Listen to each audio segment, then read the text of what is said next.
बंदे नहीं ला सकते अदम एतमाद। अदम एतमाद की ही कामयाबी के लिए जाता है। ये जो हमारे खिलाफ अदम एतमाद लाना चाह रहे हैं, इन पे तो उनके घर वाले भी एतमाद नहीं। हम किसी अंपायर की उंगली की तरफ नहीं देख रहे, इनके अपने लोग जो हैं वो इनको छोड़ने को तैयार हैं। तो राब्ते तो पहले भी चलते थे, अभी भी चल रहे हैं और आइंदा भी चलते हैं। इमरान नियाजी की काबीना के 5 वजीर हैं जो हमारे साथ राब्ते में हैं। जल्दी पड़ी हुई है सबको कि जल्दी जल्दी इसको फारग करो, नहीं तो हम सारे इकट्ठे चले जाएंगे जेल में। तुम अपना दिल मजबूत रखना कि जेल जाने का वक्त आ चुका है।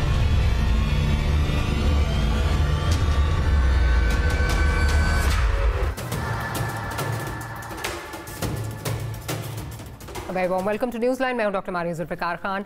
तहरीक अदम एतमाद के नाम पर मुल्की सियासत में अजीब सूरत हाल बनी हुई है। रोज़ कोई ना कोई दावा अपोजिशन और हुकूमत दोनों की तरफ से सामने आ रहा है। अमल और रद्द अमल के इस खेल में अपोजिशन अगर इत्तेहादियों को हाथ में लेने का दावा करती है तो हुकूमत इत्तेहादियों के वारी सदके जाने लग जाती है और उन पर नवाज़शात करना शुरू कर देती है। या फिर अपोजिशन की उम्मीदें JKT ग्रुप से लगी हुई है। शहबाज शरीफ और जहांगीर खान तरीन की खुफिया मुलाकातों की बाज़गश्त बहुत ज़्यादा है। साथ ही साथ अपोजिशन की जानिब पहली बार ऐसा दावा किया गया है कि उनके पास अदम एतमाद को कामयाब करने के लिए मतलूबा तादाद से ज़्यादा नंबर्स आ गए हैं। अपोजिशन क्या कह रही है, ज़रा वो सुन लेते हैं। वो लोग अभी तक हमारे जो है वो राब्ते में हैं, वो हमारे साथ हैं और जो कट ऑफ फिगर है मरकज़ में भी और पंजाब में भी हमने उसको जो है वो अचीव कर लिया है। जब यूसुफ रज़ा गिलानी के इलेक्शन में जब इनको दोबारा एतमाद का वोट लेना पड़ा था तो उस वक्त हमारे पास 5 लोग थे जो रिज़ाइन करने को तैयार थे और उठ के उसी वक्त अपोजिशन को ज्वाइन करने को तैयार थे, लेकिन वो फिगर जो था वो कंफर्टेबल नहीं था। तो मरकज़ में 10-12 का फिगर जो है वो बिल्कुल बैलेंस करता है इनके कॉन्फिडेंस के वोट को। तो इसी तरह से इनके पास जो पंजाब है वहाँ पे इनके पास कोई 19 वोट का 18-19 वोट का बैलेंस है। तो यहाँ तक जो है वो हम पहुँचे। अब चलें देख लेते हैं कि ऑपोजिशन नंबर्स गेम में सुरखरू हो जाती है या फिर खेल सांप सीढ़ी जैसा होगा, फिर 99 पर डंग खाकर 0 पर आन गिरेंगे। लेकिन यहाँ ऑपोजिशन से एक बड़ा सवाल है कि अगर जैसे तैसे करके ऑपोजिशन हुकूमत या खान साहब को चलता करने में कामयाब हो जाती है तो उससे आगे क्या होगा? मुल्क में सियासी इस्तेकाम कैसे आएगा? मईशत जिस तरह चल रही है और ऑपोजिशन ही कहती है कि सब तबाह हो चुका है, तो फिर इस सूरत हाल से मुल्क को निकालने के लिए ऑपोजिशन के पास कौन सा जादू का चिराग है? क्या ऑपोजिशन के पास IMF से छुटकारा पाने या पेट्रोल की कीमतें कम करने का कोई फौरी हल मौजूद है? ऑपोजिशन की धमकियां और लाएअमल में कितना फ़र्क है, इस पर हम बात करेंगे। हमारे साथ राना तनवीर साहब मौजूद हैं, पाकिस्तान मुस्लिम लीग नवाज से आपका ताल्लुक है। साथ ही साथ अली मोहम्मद खान साहब मौजूद हैं, पाकिस्तान तहरीक इंसाफ से आपका ताल्लुक है। तो गुफ्तगू का आगाज़ करती हूँ राना साहब आपसे। आज की जो बड़ी खबर है वो तमाम चैनल्स पे इस वक्त चल रही है, बातें हो रही हैं, बाज़गश्त हो रही है शहबाज शरीफ और जहांगीर खान तरीन साहब की मीटिंग के हवाले से जो बातें हो रही हैं, और ना दोनों साइडों ने इसको जो है वो डिनाई किया है ना एक्सेप्ट किया है, बल्कि ज़्यादा थोड़ा ज़रा डिनाइल वाली साइड पे जो है वो इंडिकेशन दी जा रही है। क्या कहेंगे इस पे? देखिए, जो तरीके अदम एतमाद है वो ऐसे शुरू नहीं की, हमने अपना जो होमवर्क है वो किया हुआ है और ये आज की बात नहीं, ये काफ़ी 1.5 पहले से लोग जो हैं वो बड़े इनके अपने जो लोग हैं वो डेस्परेटली चाहते थे कि कुछ ना कुछ किया जाए और इससे जान छुड़ाई जाए। वो खुद बहुत बेजार थे PTI की गवर्नमेंट से, PTI के MNA जो थे, तो उसमें किसी को शक नहीं, इनको भी पता है कि वो कौन लोग हैं और किस तरह वो जाना चाहते हैं। इस दूसरी रही बात जहांगीर तरीन की मीटिंग की बात, मैं समझता हूँ कि वो मुझे तो मेरे तो इल्म में नहीं है फ्रैंकली, तो मैंने भी ये TV पे या अखबारात में पढ़ा है कोई मीटिंग हुई है, लेकिन मेरा हाल है मीटिंग को खुफिया रखने का कोई मकसद मुझे नहीं समझ आता कि जब सारे ये राब्ते जो हैं वो ओपन किए जा रहे हैं, सारे जितने इनके अलाइज पार्टी उनसे ओपन मिला जाता है, TV मीडिया कवरेज होती है, प्रेस कॉन्फ्रेंस होती है, बाद में स्टेटमेंट दी जाती है, ये मुश्तरका दी जाती है या अलग-अलग दी जाती है। तो मेरा ख्याल है जहांगीर तरीन के साथ खुफिया मुलाकात मुझे कोई समझ नहीं आ रही कि ये किस किस्म की बात हो रही है। बहरहाल मुझे नहीं पता कि कोई मुलाकात हुई है या नहीं हुई। लेकिन आपको इस बात का तो अंदाज़ा हो जाएगा, होता होगा बात, आप पार्टी की सीनियर रहनुमा हैं, कि इस तनाजुर में कोई बातचीत उस तरह चल रही है, क्या राब्ते उस तरह हो रहे हैं? उस तनाजुर में अगर कुछ बताना चाहें, आखिरी राब्ता कब हुआ था शहबाज शरीफ साहब का या जहांगीर तरीन साहब का? किसी से आपकी पार्टी में से आखिरी राब्ता कब हुआ है? देखिए, जहांगीर तरीन साहब की ज़ात के साथ तो रब्ता उससे पहले इस तरह कभी नहीं हुआ जिस तनाज़र में आप बात कर रहे हैं, या वोट ऑफ नो कॉन्फिडेंस की। लेकिन मैं एक बात बताना चाहता हूँ कि जो तरीन साहब के ग्रुप, सो कॉल्ड जो ग्रुप है इनका बना हुआ, उसमें से वैसे ही कुछ लोग ऐसे हैं जो डायरेक्ट हमारे साथ रब्ते में हैं और वो हमारे साथ खड़ा होना चाहते हैं और खड़े होंगे, चाहे वो प्रोविंशियल असम्बली के मेंबर्स हैं या नेशनल असम्बली के मेंबर्स हैं। लिहाजा उनके साथ जो सारी टोटल आप बात करते हैं कि उनके साथ कोई बातचीत इस लेवल पे की जा रही है, तो मेरा ख्याल है कि उनके तो मेंबर्स के साथ इंडिविजुअली भी हम बात करते हैं, जितने भी लोग हैं जो इस तरह के जो अपनी गवर्नमेंट से बेजार हैं या अगला इलेक्शन इस पीटीआई के प्लेटफॉर्म से नहीं लड़ना चाहते, वो इस बोझ को लेकर नहीं जाना चाहते अवाम में अगले इलेक्शन में, उनके साथ तो राब्ते हैं, चाहे वो जहांगीर तरीन साहब के मिलने वाले हैं या दूसरे कोई लोग हैं। अच्छा, दूसरे लोगों की क्या बात कर रहे हैं राना साहब? तो PMLQ चौधरी साहबान के साथ जो मुलाकात हुई थी, आप उस वक्त का हिस्सा थे और आप गए थे, और उसके बाद मुन्ना सलाई साहब ने एक बात की जिससे लगता था कि ओस पड़ गई है। क्या उस मीटिंग में क्या कोई गारंटीज या कोई आपको इस तरह लगा कि शायद इंक्लिनेशन है, इस तरफ आपकी तरफ इंक्लिनेशन हो सकती है? देखिए, चौधरी साहबान के साथ मैंने पहले भी बताया एक दो जगह पे कि 14 साल बाद एक राब्ता हुआ, जो कि बहुत ही एक खुशाइंद बात है, मुस्बत बात है कि सियासतदानों को या पॉलिटिकल पार्टीज़ के क़यादत को आपस में मिलना चाहिए, मिलते भी हैं लोग। तो वो मिले, हम वहाँ गए, उन्होंने बड़ी गर्मजोशी से हमारा इस्तकबाल किया, बैठे, गपशप हुई। लेकिन उस किस्म की बात जिसका आप इशारा करते हैं, वो उस तरह इतनी गहराई में बात नहीं हुई। अभी उनसे बात बैकडोर चैनल से या डायरेक्ट हो रही होगी या डायरेक्ट करेंगे, लेकिन मोहन सलाई का बयान किस तरह दिलाया गया है, वो उस दिन कैबिनेट शायद मीटिंग थी या किसी तकरीब थी जिसमें उन्होंने ये बात की थी, जो प्राइम मिनिस्टर ने कहा या पीटीआई वालों ने कहा, लेकिन उन्होंने बयान दिया, वो मेरा बिल्कुल उस चीज़ के साथ उसका तल्लुक नहीं है।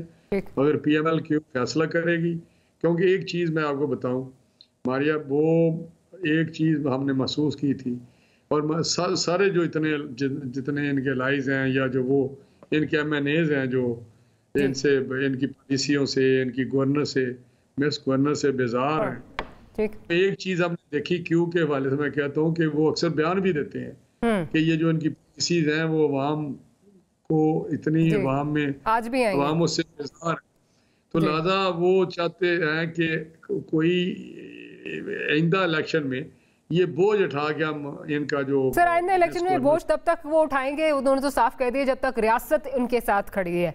जब रियासत की तरफ से कोई ग्रीन सिग्नल आएगा तो क्यू लीग भी फिर अपने जो डायरेक्शन है उसका तयन कर लेगी। मैं ज़रा अली साहब की तरफ चलती हूँ, अली भाई की तरफ चलती हूँ। अली भाई, अब आपकी तरफ से मुसलसल ये बात की जा रही है कि जहांगीर खान तरीन साहब जो हैं वो हमारे साथ ही खड़े हैं, लेकिन तरीन साहब ने आज क्या फरमाया? तरीन साहब ने बल्कि जब ये गुज़िश्ता रोज़ चौधरी साहब के घर गए थे तो उधर क्या फरमाया उन्होंने, ज़रा सुन लेते हैं फिर आगे चलते हैं।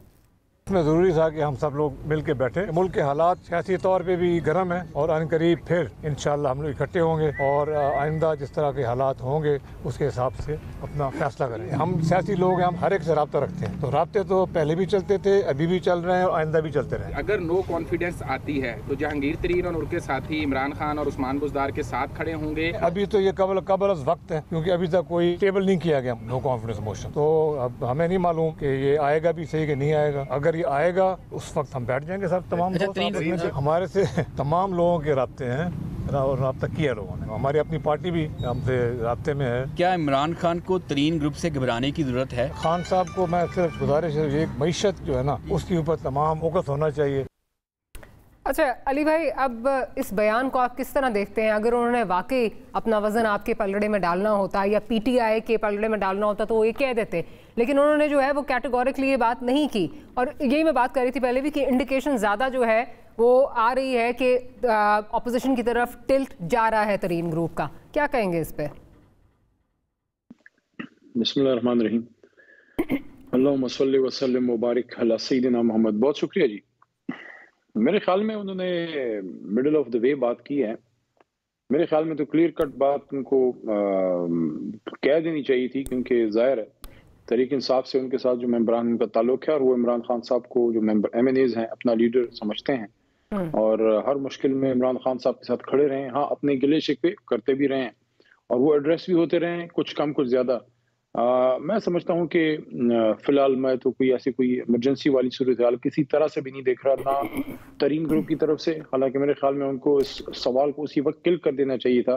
जाहिर है वो इमरान खान साहब के साथ ही खड़े होंगे, क्योंकि आज बहुत से सियासतदान इस मुल्क में ऐसे हैं जो कि इमरान खान साहब की वजह से मुल्क में उनका बहुत बड़ा नाम हुआ। वरना सियासत में लोगों ने अपनी 30-30 साल जिंदगियां लोगों ने गुजार ली थी।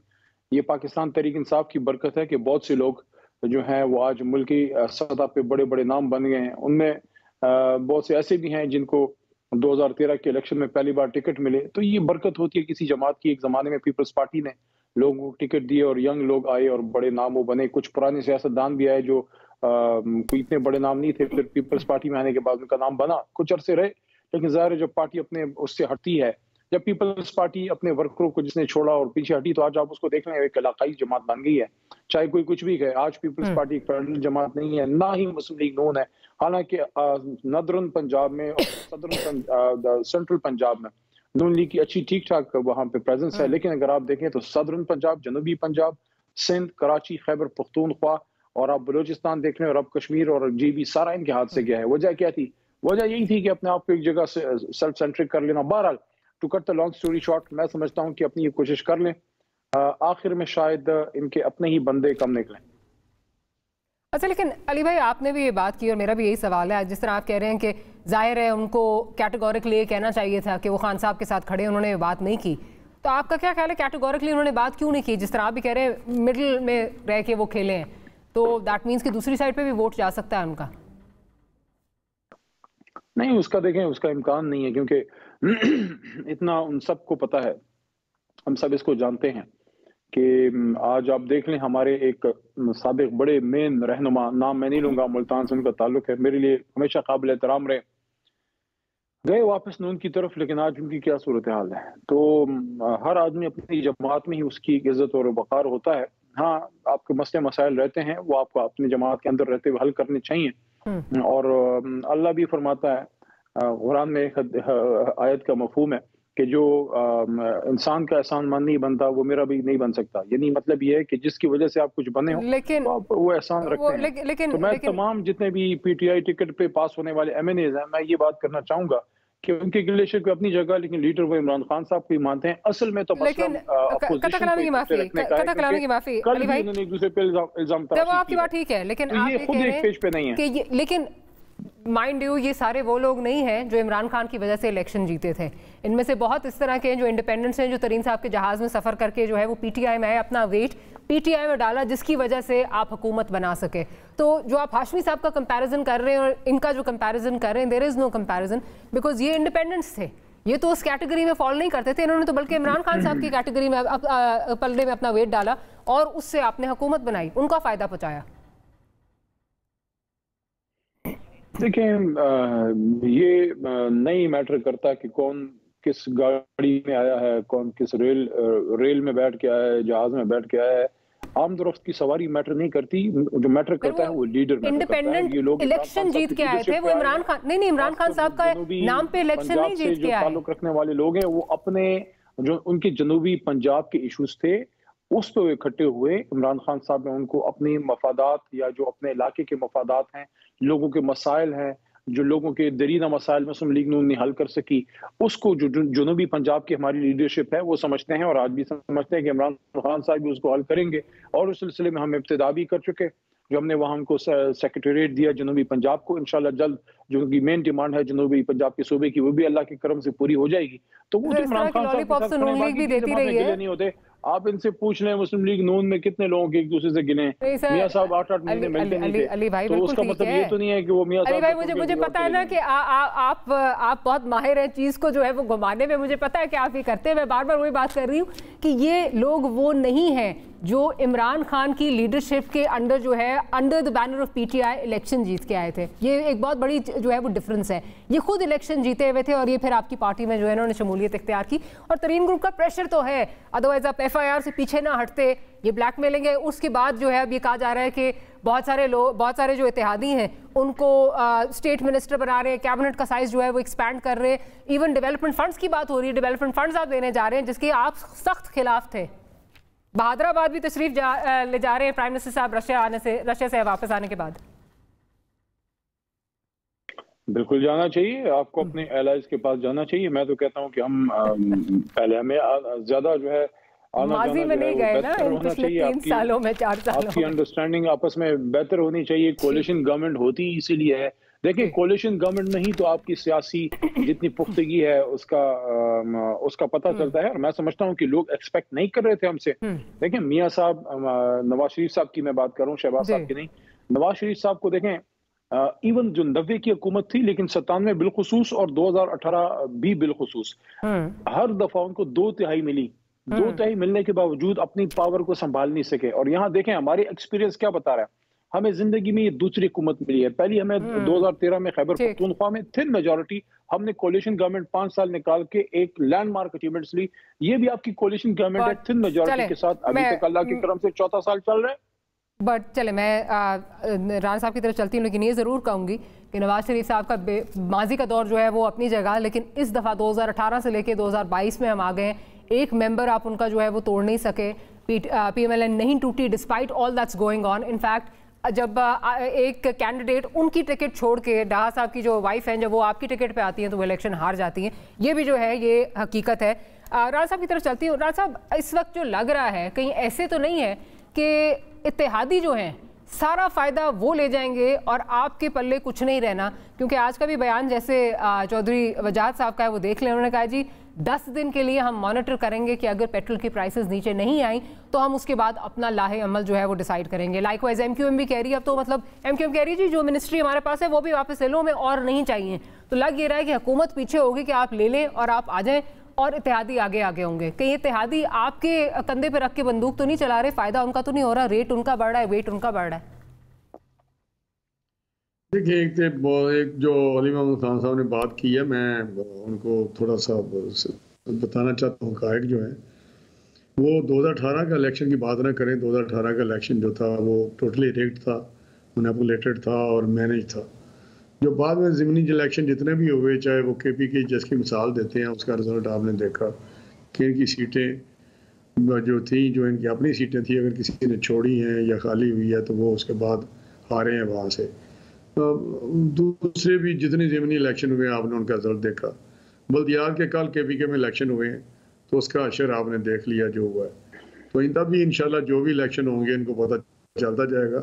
यही तो बात है, हम कहते हैं साफ शफाफ इलेक्शन हो ताकि सही मैंडेट जिसको अवाम वोट दें, जिस मैंडेट दें, वो पार्टी आगे गवर्नमेंट बनाए और फिर अपनी पॉलिसीज़ और फिर वो सही उसको इम्प्लीमेंट करे और आगे लेके पाकिस्तान को जाए। इस वक्त ये जो कोलिशन में बड़ी बातें कर रहे हैं कि जी ये कोलिशन भी इनकी बनाई हुई नहीं, जिसने भी बनाई है कोलिशन बनी हुई है, लेकिन कभी भी ये उस कोलिशन को उस तरह नहीं मैनेज कर सकते। जो मैनेज हुई है कोलिशन क्या साथ कैरी इन्होंने किया है, वो किसी और के सपोर्ट से सारे से किया हुआ है।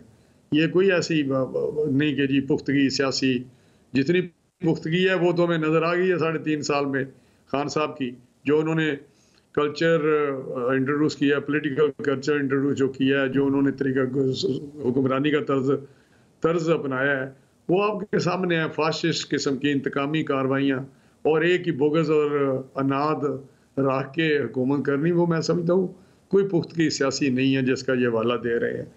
बाकी आपने दूसरा सवाल पता नहीं क्या किया था। हाँ, वो फ़ायदा ना उठा जाए। देखिए, फ़ायदा या नुकसान वाली बात नहीं है।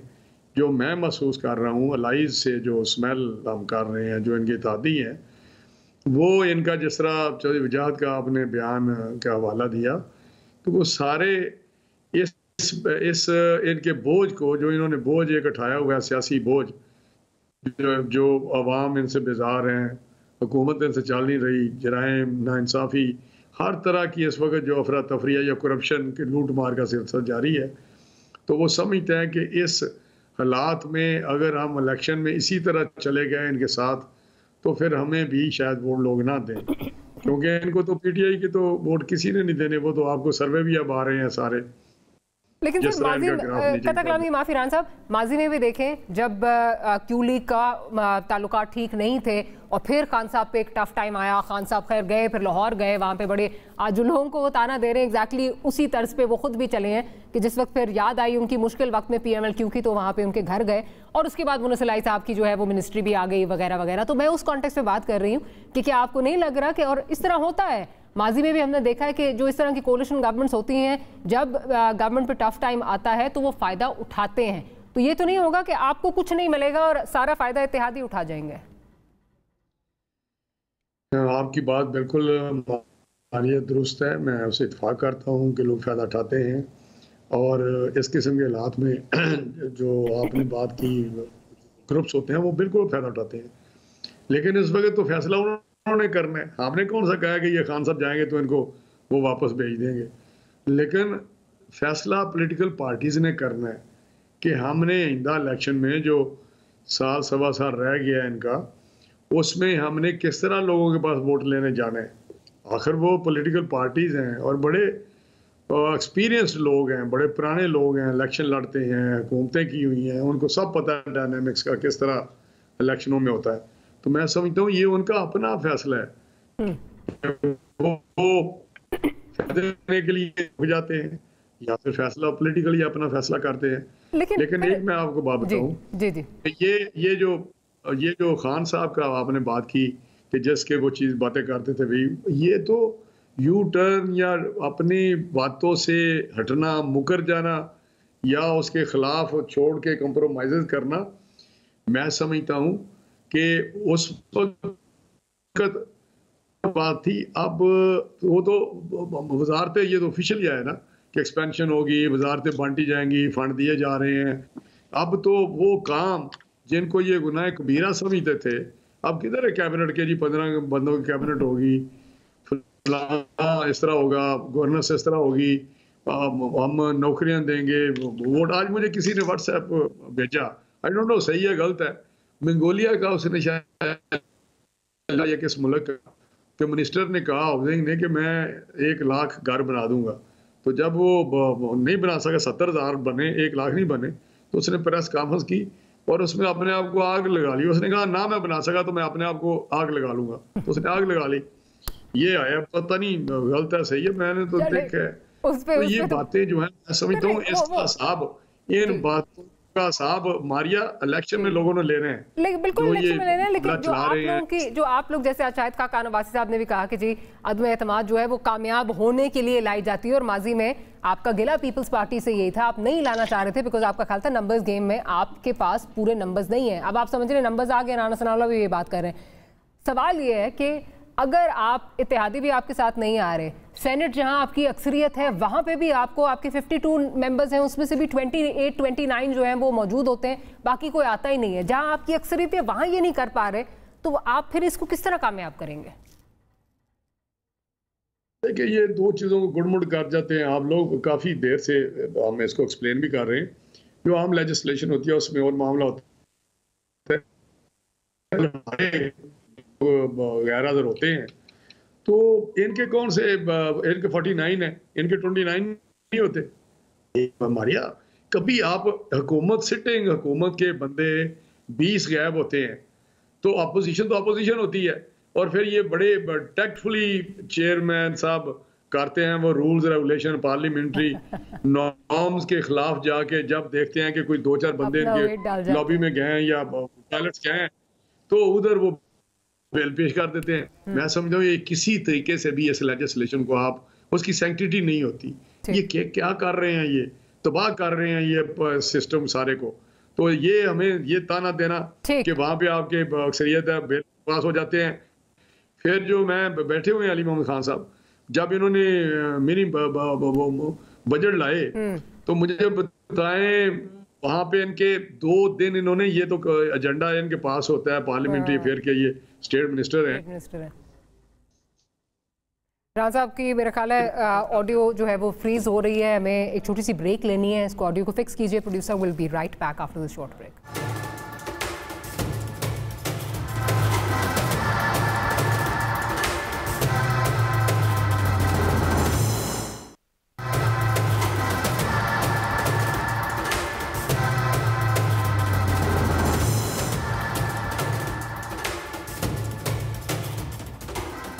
Welcome back after the break. Ali भाई की तरफ चलती हूँ। अली भाई, जो आज का चौधरी वजाहत साहब का स्टेटमेंट है, क्या उससे आप घबरा रहे हैं या अगेन आप यही समझते हैं कि इत्तेहादी सिर्फ अपना वजन बढ़ा रहे हैं और एक विजिट वहाँ पे होगी जैसे बहादुराबाद की विजिट है और शायद मामला सेटल कर लिए जाएंगे? डॉक्टर साहबा, तुम ये बात, ये मुखालिफ से न घबरा, काबिलियत तो चलती है तुझे ऊंचा उड़ाने के लिए। शायद अभी तक लोगों को इमरान खान के और हमारे मटेरियल का पता ही नहीं है, हम किस मटेरियल के बने हैं। अपोजिशन की बात कर रहा हूँ। हम तो इनसे ज्यादा, मैं यकीन करें जब पार्लिमानी अमूर के वजीर का मुझे इंतजार है, ये कब लाएंगे इसको, ये चैलेंज, हमें चैलेंज को फेस करने में मजा आता है। यानी कि ये वो लोग जिन्होंने मुल्क को इस हालत तक पहुंचा दिया कि 1990 से लेके आज 2022 है, ये पिछले जो 25-30 साल गुजरे हैं, ये तो हमारे तो 3 साल हो गए ना, जो पाकिस्तान के लोगों की आंखों से ख्वाब चुराए हैं और जो पाकिस्तान का नाम दुनिया में एक कासा लेस हुकूमत और एक करप्ट हुक्मरानों का एक टोले के तौर पे पाकिस्तान के जो पासपोर्ट की इज्जत कम हुई है, हमने तो नहीं की। इनसे पूछें जो आज पाकिस्तान जो है अरबों के कर्जों के तले दबा हुआ है। तो ये लोग अगर हमें चैलेंज कर रहे हैं तो हम चैलेंज से पीछे भाग जाएं, फिर तो हमें अपनी तहरीक इंसाफ बंद करके हमें कोई फूलों की नर्सरी खोलनी चाहिए। हम हैं ही इस चैलेंज का सामना करने के लिए। We more than ready, we want them to come up. कि घोड़ा भी हाजिर है, मैदान भी हाजिर है, कब करेंगे, कब आएंगे, आप जमा करें ना जी। जहां तक ये चोई साहब की बात है, देखें बार बार एक बात का मैं समझता हूँ तकरार वैसी नहीं, वो मजा करता। चोई शुजात साहब की फैमिली की एक रवायत है और वो रवायत पसंद लोग हैं, खड़े हैं आपके साथ और वो खड़े रहेंगे। हो सकता है हमारी तहरीक इंसाफ का एक बंदा, देखें हो सकता है हमारी तहरीक इंसाफ का एक बंदा दो इधर उधर हो जाए, क्यों लीग खड़ी रहेगी। जहां तक रियासत वगैरह की बात है, देखें मैं कई दिनों से तवातर एक बात कर रहा हूं, ये इशारे कनायों में मैं बात नहीं करता। पाकिस्तान की फौज किसी भी हुकूमत के साथ खड़ी रहती है, लेकिन इमरान खान साहब के साथ जो कोऑर्डिनेशन है सिपा सालार की, वो मिसाली है। अब अगर किसी को ये बात चुपती है तो हम क्या करें। आपकी भी हुकूमतें थी, आपको भी अल्लाह ने मौके दिए। किसने आपको कहा था कि जाके सिंह लड़ाएं? हर वक्त आप लड़ाई की पोजीशन में रहते हैं। आखिरकार एक आदमी की जब आप दीवार से लगाते हैं तो उधर से रिएक्शन आता है, जो आपके खिलाफ आया। 93 में भी आया, 99 में भी आया। आपने डॉन लीग्स हमारे घर से तो नहीं निकली थी ना जी।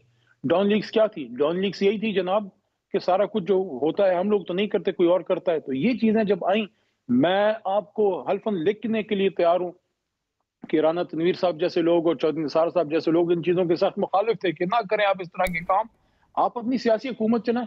तो ये जो बात होती है ना, मैं तवातर एक बात करूं, इमरान खान एक कौमी लीडर हैं और अब ये 4वां साल जो है वो अपने एंडिंग फेज में है। इसके बाद आखिरी इलेक्शन ईयर स्टार्ट हो जाएगा। आपका सिस्टम अफोर्ड ही नहीं कर सकता कि आप एक नेशनल लीडर को इस वक्त कोई जो है चक्कर मक्कर अपोजिशन चला के तो बाहर कर दे। आपका सारा सिस्टम खतरे में पड़ जाएगा। अगला इलेक्शन 2023 में है, उसमें इंशाल्लाह इमरान खान साहब हम पूरी उम्मीद है 2 तिहाई अक्सरियत मरकज में लेके आएंगे। ये बेसिकली अपनी इलेक्शन कैंपेन कर रहे हैं, थोड़ा आगे जाते हैं, 1 स्टेप फॉरवर्ड 2 स्टेप बैक, ये इनकी चीज है। बाकी आपस में इनका कोई इत्तेफाक इत्तेहाद नहीं है। आपकी देखें, इनके बंदे सेनेट में इलेक्शन हो कम निकलते हैं, कौमी असम्बली में जो है वोटिंग हो वहां कम निकलते हैं, छुप के वोट हो उसमें कम निकलते हैं, खुल के वोट हो उसमें कम निकलते हैं। अब हम क्या करें, अपने बंदे की सीटों में बैठा के इनको वोट दिलाएं? वो तो हम कर नहीं सकते। तो वोट ऑफ कॉन्फिडेंस तो आपको भी लेना पड़ गया। ऐसा तो नहीं है, थोड़ा सा झटका उस वक्त लगा था। उस पर एक बात करूं मैं आपको? जी जी, मुझे आप एक बात बताएं, अगर आप ज़ाहिर डॉक्टर हैं तो अगर पार्लियामेंट्री इश्यूज में मेरी राय आप कोई मुस्तनद नहीं समझती तो राना साहब से पूछ लें। जी जी, क्या कोई कानूनी या इखलाकी या आईनी कोई कंपल्शन इमरान खान साहब पे थी कि जब गिलानी साहब की सीट हम हारे तो कोई कंपल्शन हम पे नहीं थी ना हमारे खिलाफ नो कॉन्फिडेंस जमा की गई थी? ये इखलाकी और आपको चाहिए था मॉरल बूस्ट चाहिए थी उस वक्त। जी जी। तो सुने, जिस दिन वो इलेक्शन हम लोग हारे गिलानी साहब की एक सीट का, तो बनी गाला हम लोग गए, मैं था, शाह साहब, कुछ और लोग थे, हम बैठे थे, खान साहब, उन्होंने कहा हम जो है वोट ऑफ कॉन्फिडेंस लेंगे। बहुत से लोगों ने उनको ये बात की हम में से कि खान साहब आपके कोई कंपल्शन नहीं है, कोई आईनी कोई इशू नहीं है, मुफ्त में अपने लिए क्यों एक चैलेंज लेते हैं। उन्होंने कहा नहीं, अखलाकी तौर पर मैं समझता हूँ मुझे लेनी चाहिए, और वो गए। पाकिस्तान की तारीख में शायद पहली बार ऐसा हुआ, मेरी यादाश्त में या मेरी नॉलेज में नहीं है, हो तो आप या राज साहब मुझे बता दें कि एक आदमी पे अदम एतमाद नहीं है, लेकिन वो जाके जनाब वहां पे वोट ऑफ कॉन्फिडेंस ले रहा है। व्हाट डज इट से टू यू कि आदमी जो हमारा है ना, जो हमारा लीडर है, घबराने वाला नहीं है, खड़ा रहने वाला आदमी है। नहीं घबरा रहे। चलो राणा साहब, वो तो घबरा नहीं रहे, आप लोग जो है वो कह रहे हैं, वो आपको साथ साथ चैलेंज भी दे रहे हैं कि लेके आए, और वो साथ साथ ये भी कह रहे हैं जी यही टाइम है, आगे रोजे आ जाने, उसके बाद फिर जो है वो बजट आ जाना, तो फिर आपके पास कौन सा टाइम रहना है? हाँ जी। देखिए मारिया, मैं एक बात आपको बताऊं कि ये जो बातें कर रहे हैं ना, ये खुद उसकी रिफ्लेक्शन है, इनके सारे बॉडी लैंग्वेज देखें, इनके बयानात देखें, मिनिस्टर्स के बयानात देखें, इनके चेहरे देखें, हत्ता कि प्राइम मिनिस्टर की हालत देखें कि जिस तरह की हालत कल मंडी बहाउद्दीन में थी, और जिस तरह की उन्होंने स्पीच की, जिस तरह की उन्होंने बातें की। मैं समझता हूँ कि हर रोज़ नया कोई शोशा छोड़ते हैं और ऐसी ऐसी बातें करते हैं। मैं समझता हूँ कि इसके बाद कह रहे हैं कि हम घबराए हुए नहीं हैं, मिनिस्ट्रियाँ बेच रहे, बांट रहे हैं, फंड दे रहे हैं, लोगों का पता कर रहे हैं, उनको पीछे एजेंसियां लगाई हुई हैं। तो मैं समझता हूँ ये क्या कर रहे हैं, कहते हम घबराए हुए नहीं हैं। इनका तो अपना एक सेनेटर है, पता नहीं, जो खान साहब के वो टेलीफोन कॉल मिलाता है लोगों के साथ, उसने कहा कि वो अगर अदम एतमाद कामयाब हो गया तो फिर खान साहब बड़े खतरनाक हो जाएंगे। ये उसका स्टेटमेंट था, अखबार में मैंने पढ़ा।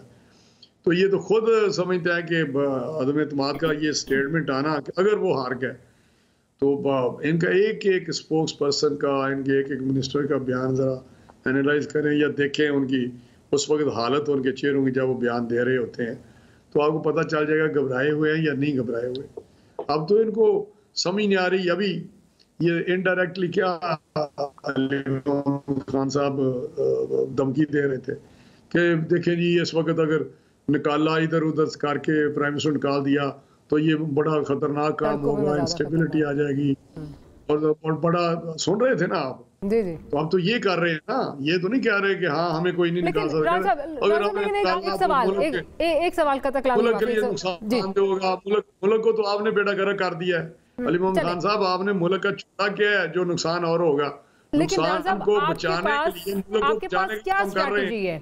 क्या अवाम इस वक्त जो आपको सुन रहे हैं, जो ये आप बात करते हैं अदम एतमाद की, क्या स्ट्रैटेजी आपकी ये है कि IMF के चुंगल से निकल आएंगे? क्या आपकी स्ट्रैटेजी ये है कि पेट्रोल की प्राइसेस आप कम कर देंगे, चीनी की प्राइसेस कम हो जाएंगी? कुछ स्ट्रैटेजी भी बताएं, ऑपोजिशन तो कुछ बताती नहीं। क्या महंगाई फौरन आते ही आपके कम हो जाएगी? किस तरह चीजें चलेंगी? मैं एक बात बताऊं, आपने पहले भी ये मेरा शुरू में बात की थी। अब देखें, IMF से निकल जाएंगे, ये तो नहीं हो सकता कि हम आए तो सुबह ही वहां से निकल जाएं, लेकिन ये जरूर होगा कि IMF के वो जो बोझ हम पे पड़ा हुआ है, जो इन्होंने कंडीशन उनके साथ एक्सेप्ट कर ली हैं, अगर कोई और गवर्नमेंट भी होती तो इस तरह की नेगोशिएशन ना करती।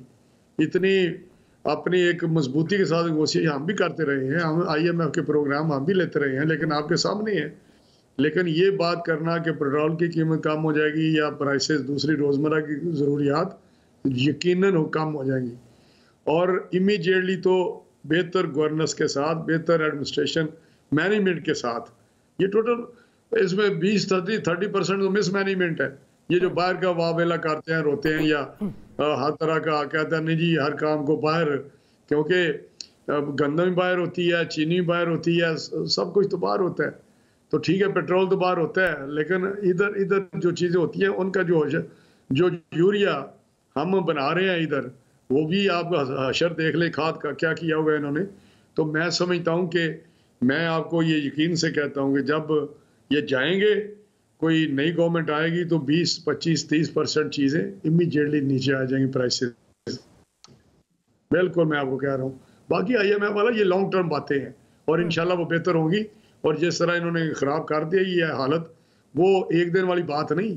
अब वो कहता है टेक ऑफ करने के लिए 4 इंजन चलाने पड़ते हैं, 4 इंजन। तो वो अब इस तरह का लीडर चाहिए। और मैं समझता हूँ कि शहबाज साहब एक गो गेटर हैं, उन्होंने डिलीवर किया, परफॉर्म किया और वो चैलेंजेस और क्राइसिस में काम कर सकते हैं और डिलीवर भी करते हैं। लेकिन शहबाज साहब को तो वो कह रहे हैं हम जेल में डाल रहे हैं। अभी खान साहब का सुनवा भी देती हूँ, तो प्लीज साहब सुनवा दीजिए। इमरान खान साहब क्या कह रहे हैं? खानदान, मेरा आज पैगाम है आपको, आप जो भी करेंगे हम हर चीज के लिए तैयार है। जो भी आपका प्लान है, कप्तान उस प्लान के लिए तैयार बैठा है और इंशाल्लाह आपको फिर शिकस्त होगी, लेकिन शिकस्त नहीं होगी, आप जेलों में जाएंगे। जी रान साहब, आप तो जेलों में जा रहे हैं। वो आप कह रहे हैं शहबाज साहब लीड करेंगे, वो कह रहे हैं जेलों में जा रहे हैं। लोगों की बातें नहीं। आर्या मुझे बताएं, आप बहुत ये कमजोर लोगों की बातें नहीं है, ये शिकस्त खुर्दा लोगों की बातें नहीं है, ये डरे हुए घबराए हुए लोगों की बातें नहीं है। इस तरह कोई बात करते हैं? अगर आप इतने मजबूत हैं, अगर कंपोज्ड, फिर आपको कंपोज्ड होना चाहिए। आप तो इधर उधर की मार रहे हैं, मैं ये कर दूंगा, मैं वो कर दूंगा, मैं फलां कर दूंगा। ये तो बिल्कुल मैं कहता हूँ इस वक्त बिल्कुल ये घबरा रहे हैं आप कह रहे हैं। अच्छा, अली साहब की तरफ चलती हूँ, लेकिन उससे पहले खान साहब का सुनवा दिया हमने कि क्या कह रहे थे कि जेल में जाएंगे शरीफ खानदान। गिल साहब क्या कह रहे हैं, जरा वो भी सुन लें। उन्होंने क्या टाइमलाइन दी है, जरा वो भी सुन लेते हैं। कल उनके ऊपर चार्ज फ्रेम होना था। किस चीज के ऊपर चार्ज फ्रेम होना था? मलक मकसूद चपड़ासी एक चपड़ासी था जिसकी चंद हजार तनख्वाह थी और उसके अकाउंट में 4 अरब रुपया निकला। अब मलक मसरूर चपड़ासी और इस तरह के 15 और लोगों के अकाउंटों में इन्होंने 16 अरब रुपया डाला। ये पहला केस है जिसमें शरीफ इस तरह से फंसे हैं कि कोई चाह के भी इन्हें नहीं छोड़ सकता। मतलब अब इन्हें कोई चाहेगा भी ना छोड़ने तो नहीं छोड़ सकता, ज्यादा से ज्यादा डिले कर सकता। शहबाज शरीफ का जेल जाना तय है। साल में जाएं, 2 में जाएं, 3 में जाएं। अच्छा अली साहब, लगता है कि कहीं आपके कैंप में भी कंफ्यूजन अब आ रही है। खान साहब बेशक की बात कर रहे हैं जेलों में जाएंगे, लेकिन यहाँ पे आपकी जो लोग हैं वो ये बातें कर रहे हैं कि 6 महीने में जाएं, साल में जाएं, 2 में जाएं, 3 में जाएं, 4 में जाएं। मतलब वो तो कोई टाइम फ्रेम ही नहीं है उस तरह। दैट मीन्स के बस एक ट्रक की बत्ती के पीछे आपने लगाया हुआ है कौम को कि वो जाएंगे जी, जेल में जाएंगे और हमारा जो एहतसाब का मंत्रा है वो ज़रूर हम कामयाब करके दिखाएंगे। नहीं, देखें इस तरह नहीं है। आजकल वैसे भी जो टॉक शोज का माहौल है वो क्या है, हम लोगों से सवाल होता है, हम कहते हैं हमारी हुकूमत इधर ही है, इनसे पूछते हैं, कहते हैं हम इनको अभी घर भेजते हैं। तो ये हमारी डिस्कशन है। यानी कि देखें जो कोई ऐसी कोई डिस्कशन हो जिससे कोई मुल्क का भला हो, कोई जो आप बातें करते हैं, पॉलिसीज बेहतर हो, वो तो जो आप इतने बड़े बड़े सेमिनार्स और ये करते हैं, उनमें यही बातें करते हैं ना, तो यही डिस्कस होगा। आप कोई आगे पॉलिसी की बात करें, हम भी वही डिस्कस कर लेंगे। मेरी बात सुने जी, देखिए मेरी बात सुने। जो भी पाकिस्तान के लीगल या किसी भी दुनिया के लीगल सिस्टम को जानते हैं, उसमें 3 फेजेस होते हैं। उसमें बेसिकली एक प्री अरेस्ट के जो इन्वेस्टिगेशन फेज होती है, दूसरा पोस्ट अरेस्ट जो आपकी प्रोसिक्यूशन होती है, और तीसरा जो है अदालत जो फिर एविडेंस टेकिंग के बाद और उसकी अपनी असेसमेंट के बाद जो वो फैसला साजी करती है। बहुत सी इसमें केसेस जो शहबाज साहब या सिफ अली जरदारी साहब या इवन मियाँ साहब या मरियम नवाज शरीफ साहिबा के केसेस हैं, उसमें मेरे ख्याल में जितना मैंने असेस किया है तो 80% से ज़्यादा, ये मैं आपको बड़ा एक कंजर्वेटिव सेफ फिगर दे रहा हूँ, वो ऐसे हैं जो कि हमारी रजीम के आने से पहले इनकी रजीम्स में, इनके टाइम में एक दूसरे पे हुए थे, जरदारी साहब या इनके दौर में। बल्कि इवन आपको शायद याद होगा कि मियाँ साहब की हुकूमत के आखिरी साल 1.5 साल में ही इनकी अपनी हुकूमत में होते हुए इन पे केस स्टार्ट हो गए थे। तो हमारी हुकूमत में आने के बाद प्रोसिक्यूशन वाला और इन्वेस्टिगेशन वाले स्टेजेस तो नैब के और सारे के वो तो मेरे ख्याल में तकरीबन क्लियर हैं। अब अदालत में केस है, अदालत से फैसला लेना जो है उसमें बहुत सी एडजर्नमेंट्स, सारी चीजें होती है, it takes a bit of time. तो उसमें थोड़ा टाइम तो लगेगा। लोग कहते हैं ना आपने क्या निकाला, इनसे क्या ये वैलिड सवाल करते हैं। हमारे मुल्क की अवाम हमसे पूछते हैं कि हम मानते हैं ये बड़े करप्ट हैं और हैं भी, तो आपने इनसे अभी तक निकाला क्या? तो मैं उनको अक्सर एक बात करता हूँ, आपके प्रोग्राम में भी मैं आज ये बात कर रहा हूँ, शायद बहुत से लोगों को जवाब भी मिल जाए कि इमरान खान साहब के जिम्मे का जो काम था वो ये नहीं था कि हम पकड़ पकड़ के जेलों में डालें, वो ये था कि जो इन्वेस्टिगेशन के इदारे हैं वो अगर इन्वेस्टिगेशन करते हैं और उन पे हाथ डालते हैं तो माजी में वो हाथ रोक लिए गए थे। नैब को इस तरह से आज़ादी नहीं थी। हमने सिर्फ ये किया है कि आगे से बंद हटा दिया है। जिस इदारे ने इन्वेस्टिगेशन करनी है, पकड़ना है, पकड़े, इन्वेस्टिगेशन करे। हमारे लोगों को पकड़ना है, उनको भी पकड़े। हमारे भी बहुत से जो हैं उनके खिलाफ इन्वेस्टिगेशन स्टार्ट नहीं हुई, क्या हमारे अपने बंदे जेल में नहीं गए। मैं उनको एक बात करता हूँ कि पकड़ना या इन्वेस्टिगेशन करना ये रियासत का काम है, रियासती एग्जीक्यूशन के इदारों का, इंतजामिया का काम है। लेकिन अब अली भाई, इसमें भी एक सवाल है जी, बिल्कुल अदालती, मेरा सवाल है इनसे, लेकिन उस अदालती फैसले में 110 जो है वो गवाह है, तो इसका मतलब कि कितना टाइम लगेगा? दैट मींस कि फिर हम ना ही समझें। नहीं, देखिए, ये तो हमारा एक अलमिया है हमारे लीगल सिस्टम का कि उसमें रास्ता बड़ा जो है वो पेच दर पेच है। लेकिन मैं इनसे एक सवाल करता हूं कि आपके जो इतने बड़े संगीन माली करप्शन के केसेस आपकी लीडरशिप पे आए, पीपल्स पार्टी या नून लीग पे, उनमें से कितने केसेस हैं जिसमें ये तो जमानतों पे बरी हैं, ये जमानतों पे बाहर हैं, ये बरी तो नहीं है। कितने केसेस से एक्विट हुए हैं, ये तो वक्त साबित करेगा ना जी। अभी आप देखें, ये भी वक्त साबित करेगा। और जो अदालती रिमार्क्स आ रहे हैं पॉलिटिकल विक्टिमाइजेशन के, आला अदलिया के, वो भी हमारे सामने हैं। चलिए, मुझे छोटी सी ब्रेक लेनी है। अजीब पाकिस्तान में कल्चर है। माजी में जो है प्रिजनर ऑफ कॉन्शियस ये करते थे, आजकल करप्शन में पकड़े हुए लोग विक्ट्री का निशान बनाते हैं। वो सारे ही बनाते हैं जी। एक छोटी सी ब्रेक लेनी है, ब्रेक के बाद हाजिर होते हैं, तो गुफ्तगू को यहीं से कंटिन्यू करें।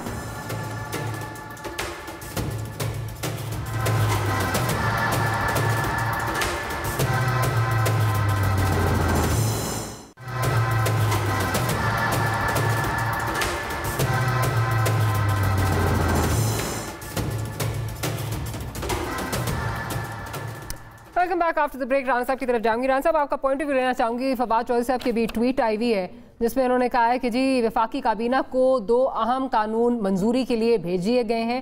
पहले कानून के तहत पार्लियामेंटेरियंस को इलेक्शन कैंपेन में हिस्सा लेने की इजाज़त दी गई है, जबकि दूसरे कानून के तहत सोशल मीडिया पर लोगों की इज्जत उछालने को काबिल-ए-तारीज़ जुर्म करार दिया गया है।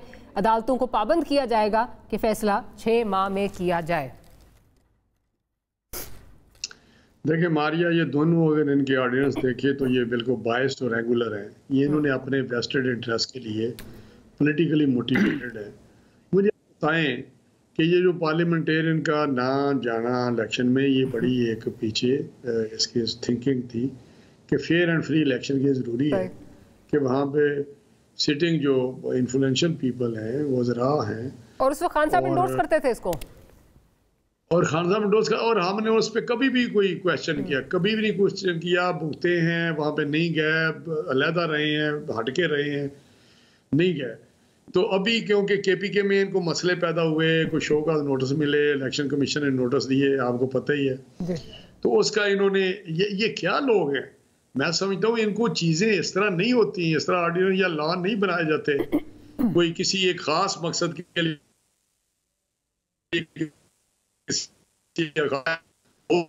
जब सहाफ़ी हमें रात दिन गालियां निकालते थे, इनके जो आपने देखा 4 साल हमारी जो अशर कर दिया 2018 में जो इलेक्शनों में हुआ हमारे साथ, उस वक्त तो उनको कोई ख्याल नहीं आया। जो खुद तकरीरों में ये कोई चीज़ उन्होंने छोड़ी नहीं, कोई गाली, कोई ऐसी ज़बान इस्तेमाल नहीं की जो उन्होंने मुखालफों के खिलाफ, सियासी के खिलाफ नहीं की। तो आज इनको ये याद आ गया कि जी ये सहाफ़ियों का आवाज़ दबाई जाए, उनका गला बंद किया जाए और बात ना करने दी जाए। ये तो मेरा आज रशिया में भी शायद इस तरह का माहौल ना हो। तो मैं तो हैरान हूँ कि ये किस किस्म की यहाँ गवर्नमेंट है। ये जमहूरी गवर्नमेंट है, सियासी गवर्नमेंट है, ये पार्लियामेंट्री सिस्टम है। खुदा के लिए कोई ना, मैं समझता हूँ आज ये इनकी गवर्नमेंट ना पॉलिटिकल है ना डेमोक्रेटिक है। ये कोई और ही मखलूक है दुनिया में आए हुए कि जी हम जो कहते हैं वो ठीक है। अभी कह रहे थे कि जी देखें दुनिया करप्ट, भाई करप्ट आपकी सारी कैबिनेट को, आपके मेंबर्स को, आपके नीचे वर्कर्स तक करप्ट है। मैं क्या बताऊं अली मोहम्मद खान को क्या हो रहा है पाकिस्तान में। ये तो चले शरीफ आदमी है, मुझे मतलब समझ नहीं आ रही मैं इसका क्या जवाब दूं। भाई आप किस तरह फतवे दे रहे हैं। ग्राफ लोगों का वोट, हमें वोट देते हैं लोग और कहते हैं कि लोग हमें करप्ट समझते हैं। यार वोट हमें दें और सूफी सनाउल्लाह साहब आपको तो वोट नहीं देते, आप सूफी बने हुए हैं। यार मुझे बताएं, लोग तो जब सियासत में आए, वो सैकड़ों में थे जो इनके मुखालफ हैं। ये जब आए, ये इनके तो 300 के बनी गाला के घर पहले ही थे, ये कनाल के। ये क्या बात करते हैं, लोग इनसे करोड़ गुना ज्यादा अमीर थे। ये जितने लोग बैठे हुए हैं, आगे हिसाब करना, हिसाब कर लें। लोग तो जब पैदा हुए थे उस वक्त भी उनके पास गाड़ियां थी, उनसे उस वक्त। ठीक, मैं जरा अली साहब से, क्योंकि बिल्कुल क्लोज करना है प्रोग्राम, अली साहब से इसका पॉइंट ऑफ व्यू ले लूं। अली साहब, आप ये लॉ ये समझते क्या है जी, अपने आप अपनी पार्टी को ये समझते क्या, अपनी इनकी पार्टी करप्ट तरीन पार्टी है, गंदे लोग हैं वहां पे, चले पॉइंट आपका आ गया, करप्ट लोग हैं, चोर लोग हैं, सारा कुछ ही है ये। मैं जरा अली साहब का पॉइंट ऑफ व्यू ले लूं। अली साहब, ये अब आप लॉ क्यों चेंज करना चाह रहे हैं? क्योंकि नहीं, लेकिन लॉ अब ये क्यों चेंज करना चाह रहे हैं? खान साहब उसको खुद एंडोर्स करते थे कि बहुत अच्छा है कि पार्लियामेंटेरियंस को इजाजत नहीं होनी चाहिए।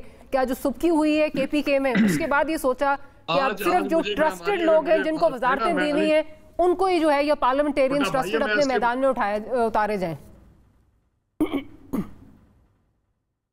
पता नहीं आज बुरहान साहब आखिर में गुस्सा हो गया, लेकिन अपने सवाल में ही इनका जवाब छुपा हुआ है।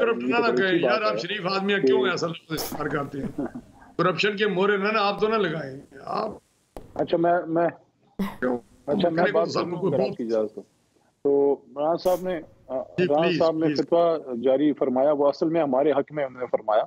ये तो अच्छी बात है ना कि इमरान खान साहब सियासत में आने से पहले उनका 300 कनाल का या जितने भी 100 ये कहते हैं उतना वैसे नहीं है। कुछ भी नहीं था मेरा, कुछ भी नहीं था उसके पास। यार मेरे हमसाये में रहते हैं, कल इसको 50 लाख का करोड़ का घर बना के दिया किसी ने। अच्छा अली भाई, इसका जवाब दे देना, जो ये लॉ चेंज हुआ है, अगर इसका बता दे, बिल्कुल आखिरी 1 मिनट रहता है, क्यों लॉ चेंज करेंगे तो बहुत दूर बात चली जाएगी यार। कोई और बात कर रही है। ये बड़ी खुशी की बात है कि आपके मुल्क का वज़ीर आज़म एक ऐसा शख्स है जिसने पाकिस्तान पावर में आके फैक्ट्रियां नहीं बनाई, बल्कि एक इंटरनेशनल, एक सुपरस्टार होते हुए, मेगा स्टार होते हुए पाकिस्तान से बाहर पैसा कमा के अंदर लाए। और उन पे जब इन्होंने केस डाला तो उन्होंने मियाँ साहब की तरह रसीदें नहीं छुपाई, ना खतरी खत लाए, बल्कि 7-8 महीने अपना जवाब दिया। सादिक और अमीन पाकिस्तान की सुप्रीम कोर्ट ने उनको डिक्लेयर किया। तो ये तुमका ये एक जवाब हो गया। दूसरा, जहां तक ये ऑर्डिनेंस का ताल्लुक है, देखें पाकिस्तान में क्या इस बात की कोई दो राय है कि पाकिस्तान की सियासत किस तरफ चली गई है? हमने तो हमेशा इनके पॉलिटिकल एक्ट, मतलब अब खान साहब भी क्राउड को पुल कर सकते हैं, अदरवाइज नहीं हो सकेगा। ग्रास रूट वर्कर आप पे एतमाद नहीं कर रहा और आपको उस पे एतमाद नहीं है। मंडी बहाउद्दीन का जलसा आपने देखा होगा कि जिस तरीके से लोग निकल के आए हैं। खान साहब भी कहते थे कि ये बहुत अच्छा लॉ है, नहीं जाना चाहिए, सिटिंग गवर्नमेंट अपना इन्फ्लुएंस यूटिलाइज कर सकती है, एग्जर्ट कर सकती है। चले अली भाई, मुझे प्रोग्राम अनफॉर्चुनेटली क्लोज करना है। अली भाई आपका बहुत शुक्रिया कि आपने प्रोग्राम के लिए वक्त निकाला, और राज साहब आपका बहुत शुक्रिया कि आपने प्रोग्राम के लिए वक्त निकाला। We will have to close the programme here. We see you tomorrow. Good night and अल्लाह हाफिज़।